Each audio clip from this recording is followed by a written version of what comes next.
Hi guys, as you know we're in Portugal, working on our boat. Hello. Hey. Hola. Hola, yeah. The biggest problem is in Portugal is there's 360 days of sunshine a year, and we left the boat for 10 years, and that's an awful long time to leave varnish in sun. So there wasn't a single bit of varnish left on any of our wood. Now we found this beautiful stuff from Titan.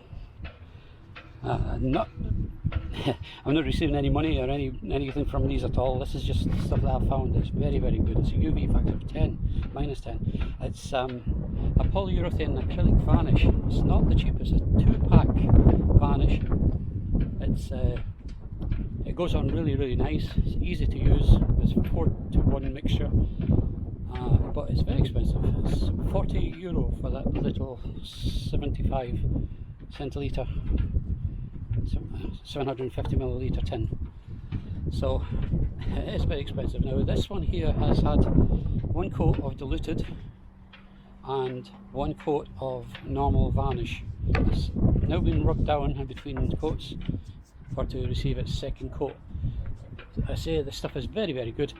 All of my woodwork is the shambles, so I'm hoping it's going to look nice when it's finished. I've got it all stripped down, ready to do, the front to do, and obviously I've got quite a bit to do on the top. I've got all the rubbing strake and all the handrails and on the top of the boat to do. Jutta's done a great job of rubbing down. She's making sure everything's perfect. The only problem we found with this stuff, it actually tells you not to do it in moist conditions or dewy conditions, and not to do it in direct sunlight. We discovered why. If you do it in direct sunlight, it bubbles, it blisters. I don't know if it's the UV stuff in it or not, but a lot of little blisters come up, and you've got to then sand them back down again before the next coat. You can see where they come up. Yeah. And it's just within 5 minutes of them being exposed to the sunlight, that comes up. Anyway, I'm going to mix this paint up and put the next coat on and just see how we go from there. Now, with these buckets, it's so easy to mix a 4-to-1, and you can mix it in any. I mean, I've got a smaller one for smaller figures, but this goes from 400 millilitres up to 600 millilitres. You don't want to mix the full tub. The actual tub has got enough space where you can just put the top part B in with the part A, part B, okay. But there's actually, when you get this, it's only filled to about here, so you can actually put that directly into there. But you only have a shelf life or a working life of about an hour, so it's not actually that great to mix the whole lot, because you'll be throwing a load away. But if you're mixing 400 millilitre, you just put it till that says A, and then you put the catalyst in until type B, and then if you want to put thinners in to thin it down for the first coats, you put 10% or 20%, just goes up to C, whichever one that you're using. Now, I've already used 400 millilitres out of that, so there's only 350 left. I would have to either use the other tub or just mix the whole lot of whatever's in both the containers left. So I'm just going to empty both of them into here, and these things come with lids.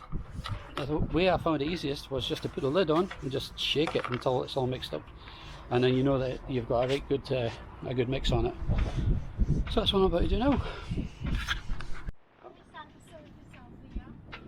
Now, as I'm going to be using all that's left in the tin, I'm not going to use a plastic thing, and these, you find it's okay for pouring little drops from these cans, this catalyst, but you can see that they're a horrible thing to pour from. So what I've done is I just make a little hole in here, because I'm going to be using all of it anyway.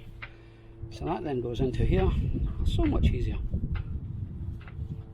And as I measured out the last lot perfectly, I know that that's the right amount for what I've got left. So I'm just going to use that into there.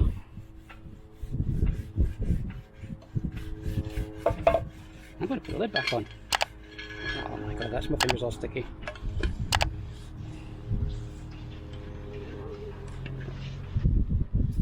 Lid back on. One way to make sure that you know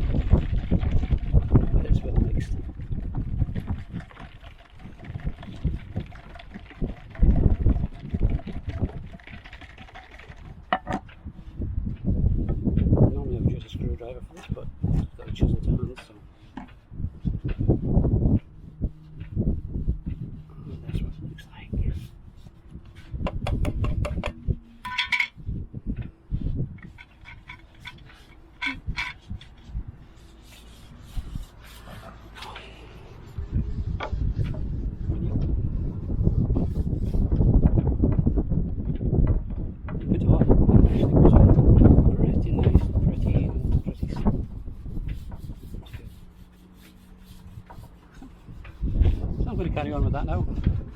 I can't do it very well with one hand, so I'll report back later. Guess you could say that's Sod's Law. Anyway, I've put a coat on, but as you can see, it's actually turned out a bit windy today here. It was beautiful when I started mixing the varnish, and then the wind came up and it's blowing across the campsite, the boat, it's blowing across the boatyard, and because it's blowing across, all of the old anti-foul from other boats and everything is blowing with the wind. So I'm going to probably have to do quite a bit of sanding back. Maybe the flecks will come off, maybe they're dry enough hopefully, but it's actually starting to look a little bit nicer. That's the decking, the seats for the decking. I was pretty lucky with that. When we were liveaboards, I hated cleaning underneath these. They were fastened straight down to the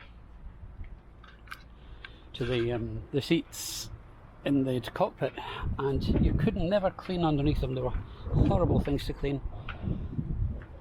So I made them so they were detachable. They just come off, you just lift them up and slide them and they detach. So I'm really happy I've done that. The deck sole board for in the cockpit, the mice and rats had a good time with that and actually chewed some of the spars out, so I've had to replace some of the spars, but even that I don't think you'll notice too badly. This is, that hasn't had its second coat, that's run out of varnish. You probably won't hear any of this because of the wind, sorry about that. Jutta says I'm not to film her because she looks terrible. Please don't, she says. She's been working very hard. Look, bruises everywhere. Bruises. She's been down the bottom cleaning out as best she can because I've got everything pulled apart because I'm still working on the engine, hoping to get parts on Monday. And as you can see, we can relax here. This is great. We've got all the room in the world in our cockpit to relax. It's really comfortable. Not. If you believe that, you believe anything. It's yeah, we have to get rid of this thing. I'll probably keep this thing.